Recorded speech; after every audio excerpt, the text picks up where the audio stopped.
আসসালামু আলাইকুম। সময় খুব কম, আমি অ্যাড্রেস করব না। প্রিয় সভাপতি, অতি মাননীয় প্রধানমন্ত্রী, সম্মানিত উদ্বোধক, নেতৃবৃন্দ, আসসালামু আলাইকুম। মান্না ভাই বক্তব্য রাখলেন, আমি খুব মনোযোগ দিয়ে শুনলাম। জাতীয় ঐক্যের কথা বলছেন।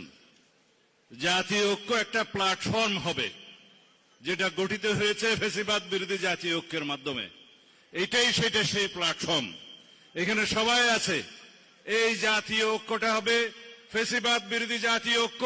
এটা আমাদেরকে ধরে রাখতে হবে, সমুন্নত রাখতে হবে। এটাই হবে আমাদের জন্য শক্তি। এবং আমাদের সামনে উদ্দেশ্য হবে নতুন বাংলাদেশ। সবার আগে বাংলাদেশ, সবার আগে বাংলাদেশ আমাদের সবচেয়ে বড় নীতি।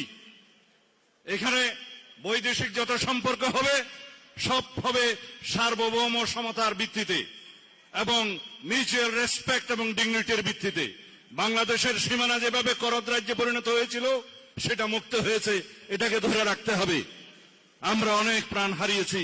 বলা হয় মুক্তির মন্দিরে সোপানো তোলে কত প্রাণ হলো বলিদান, লেখা আছে অশ্রু জলে।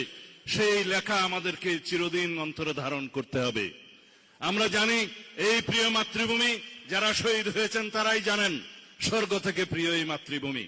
সেই মাতৃভূমিতে আমরা এখনো যারা বেঁচে আছি, যারা গুম হয়েছিলাম, যারা শহীদ হয়েছে, যারা ফেরত এসছে, তাদের সবার উদ্দেশ্যে আমাদের রক্ত কমলে গাথা আমাদের সেই বিজয় মাল্য উপহার দিয়ে আমি বিদায় নিচ্ছি।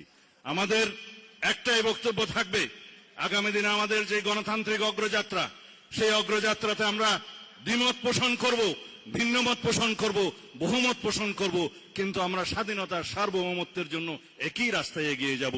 সেটা যেন আমাদের উদ্দেশ্য হয়। খোদা হাফেজ।